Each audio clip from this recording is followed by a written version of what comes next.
కాళేశ్వరంపై justice PC Ghosh commission ఇచ్చిన నివేదికపై కేసీఆర్ హరీష్ రావు దాఖలు చేసిన పిటిషన్పై విచారణను హైకోర్టు వాయిదా వేసింది.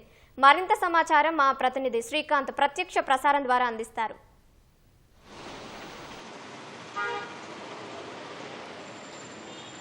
కాళేశ్వరం ప్రాజెక్టు నిర్మాణంపై ప్రభుత్వం ఏర్పాటు చేసిన జస్టిస్ పీసీ ఘోష్ కమిషన్ నివేదికను రద్దు చేయాలని చెప్పి కేసీఆర్ హరీష్ రావు పిటిషన్లు దాఖలు చేశారు. ఈ పిటిషన్లపై హైకోర్టు మరోసారి విచారణ నిర్వహించింది. సీజే ధర్మాసనం నిర్వహించిన విచారణలో కేసీఆర్ హరీష్ రావు తరపున న్యాయవాదులు ఈరోజు మరోసారి వాదనలు వినిపించారు. అయితే అడ్వకేట్ జనరల్ కూడా వాదనలు వినిపించారు. ప్రధానంగా నిన్న హైకోర్టు విచారణ సందర్భంగా అడ్వకేట్ జనరల్ ఒక ప్రశ్న వేసింది. పీసీ ఘోష్ కమిషన్ నివేదిక ఆధారంగా ఎప్పుడు చర్యలు చేపడతారన్న దానిపైన ఏజీని ప్రశ్నించింది. అప్పుడు ఏజీ ఒకరోజు సమయం కావాలని చెప్పి కోరడంతో నిన్న జరిగిన వాదనల సందర్భంగా ఏజీ హైకోర్టును సమయం కోరారు. ఎందుకంటే పీసీ ఘోష్ కమిషన్ నివేదిక ఆధారంగా చర్యలు చేపట్టడానికి సిద్ధమవుతున్నారని చెప్పి కూడా కేసీఆర్ హరీష్ రావు తరపున న్యాయవాదులు కోర్టుకు తెలిపారు. కాబట్టి ప్రధానంగా హైకోర్టు కూడా ఏజీని ఇదే ప్రశ్న వేసింది.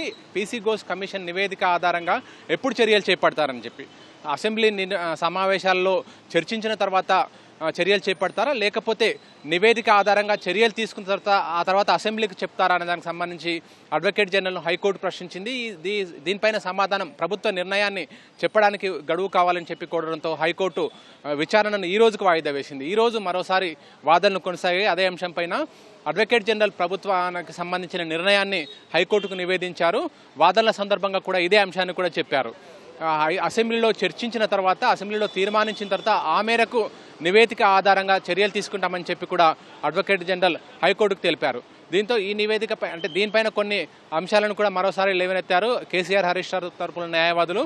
ఇప్పటికే రిపోర్టుకు సంబంధించి ఇప్పటికే వెబ్సైట్లో కూడా చాలా వెబ్సైట్లతో పాటు చాలా సామాజిక మాధ్యమాలు అన్నింటిలో కూడా అందుబాటులో ఉన్నాయి. ఇప్పటికే ఏ విధంగా జరిగింది వాళ్ళని దోషులుగా తెలుసు. ఇప్పటికే అందులో నివేదిక ఆధారంగా ఉన్న అంశాలను కూడా బయట మొత్తం పొక్కాయని చెప్పి కూడా ఈ సందర్భంగా కేసీఆర్ హరీష్ రావు తరపున న్యాయవాదులు కూడా హైకోర్టుకు తెలిపారు.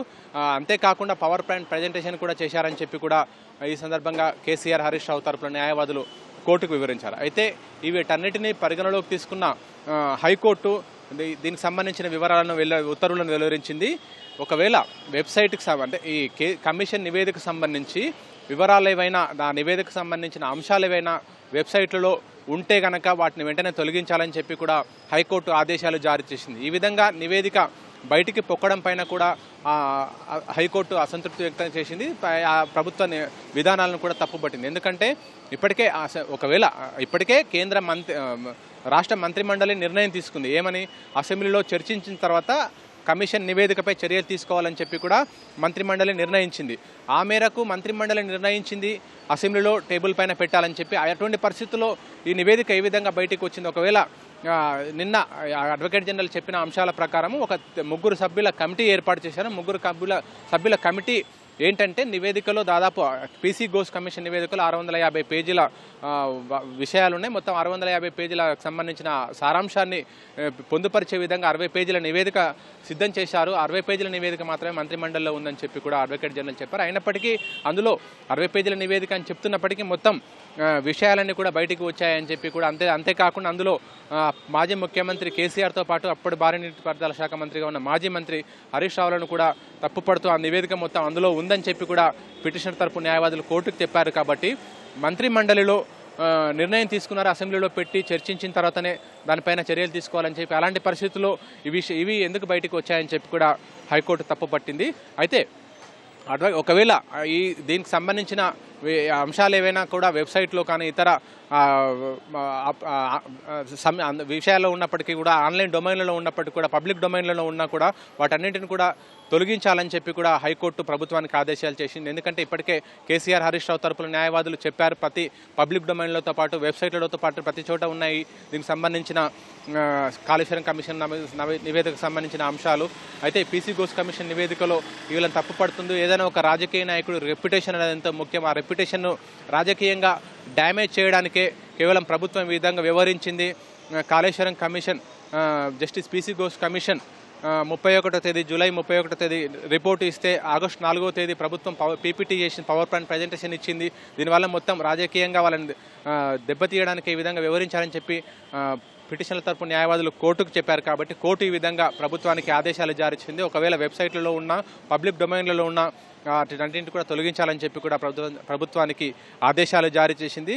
అయితే హైకోర్టులో నిర్ణయించిన తర్వాతనే కాళేశ్వరం కమిషన్ అంటే జస్టిస్ పీసీ ఘోష్ కమిషన్పై తదుపరి చర్యలు ఉంటాయని చెప్పి కూడా అడ్వకేట్ జనరల్ ప్రభుత్వ నిర్ణయాన్ని హైకోర్టుకు సమర్పించారు. కాబట్టి దీనిపై ఎలాంటి మధ్యంతర ఉత్తర్వులు ఇవ్వాల్సిన అవసరం లేదని చెప్పి కూడా హైకోర్టు అభిప్రాయపడింది. ఎందుకంటే ఈ నివేదిక ఆధారంగా చర్యలు తీసుకోవడానికి ప్రభుత్వం సిద్ధమవుతుందని చెప్పి పిటిషనర్ తరపు న్యాయవాదులు కోర్టుకు తెలిపారు. కాబట్టి అలాంటి అంశమేమీ లేదని చెప్పి కూడా అడ్వకేట్ జనరల్ వాదనల ద్వారా తెలిసింది హైకోర్టుకు. ఎందుకంటే అసెంబ్లీలో చర్చించిన తర్వాతనే ఆ మేరకు చర్యలు తీసుకుంటామని చెప్పి కూడా అడ్వకేట్ జనరల్ హైకోర్టుకు చెప్పారు. కాబట్టి ప్రస్తుత తరుణంలో అడ్వకేట్ జనరల్ ప్రభుత్వ నిర్ణయాన్ని ఈ విధంగా ఉంది, అసెంబ్లీలో పెట్టిన తర్వాతనే నిర్ణయం తీసుకుంటామని చెప్పి కూడా చర్చించిన తర్వాత నిర్ణయం తీసుకుంటామని చెప్పి కూడా అడ్వకేట్ జనరల్ చెప్పిన విషయం ఆధారంగా ఉంది. కాబట్టి ఆ మేరకు హైకోర్టు కూడా ఈ విషయంలో ఎలాంటి మధ్యంతర ఉత్తర్వులు ఇవ్వాల్సిన అవసరం లేదని చెప్పి కూడా హైకోర్టు అభిప్రాయపడుతూ విచారణను 5 వారాలకు వాయిదా వేసింది. ఇందులో కౌంటర్లు దాఖలు చేయడానికి పిటిషన్ కేసీఆర్ హరీష్ రావు దాఖలు చేసిన పిటిషన్లలో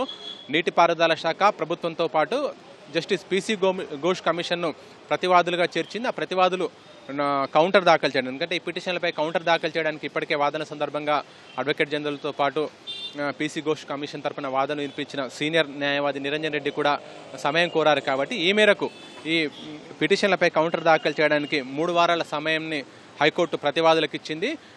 ఈ ప్రతివాదులు దాఖలు చేసిన కౌంటర్లపై సమాధానాలు ఇవ్వడానికి పిటిషనర్లకు హరీష్ రావు, కేసీఆర్ లకు కూడా 1 వారం టైం ఇచ్చింది. ఆ తర్వాత 5 వారాల తర్వాత ఈ పిటిషన్లపై విచారణ చేపట్టనుంది. ప్రస్తుతానికైతే ఈ పిటిషన్లపై మధ్యంతర ఉత్తర్వులు ఇవ్వడానికి కూడా హైకోర్టు నిరాకరించింది. అంతేకాకుండా ఒకవేళ ఈ కమిషన్కి సంబంధించిన అంశాలు ఏవైనా పబ్లిక్ డొమైన్లో ఉన్న వెబ్సైట్లో ఉన్న, ఎందుకంటే పిటిషన్ తరపు న్యాయవాదులు కోర్టుకు తెలిపారు కాబట్టి ఆ కమిషన్కి సంబంధించిన విషయాలు ఏమేమైనా ఉన్నా కూడా అవన్నీ కూడా పబ్లిక్ డొమైన్లో ఉన్న వెబ్సైట్లలో తొలగించాలని చెప్పి కూడా ప్రభుత్వాన్ని ఆదేశాలు జారీ చేసింది. Over to you Kavya. ధన్యవాదాలు శ్రీకాంత్.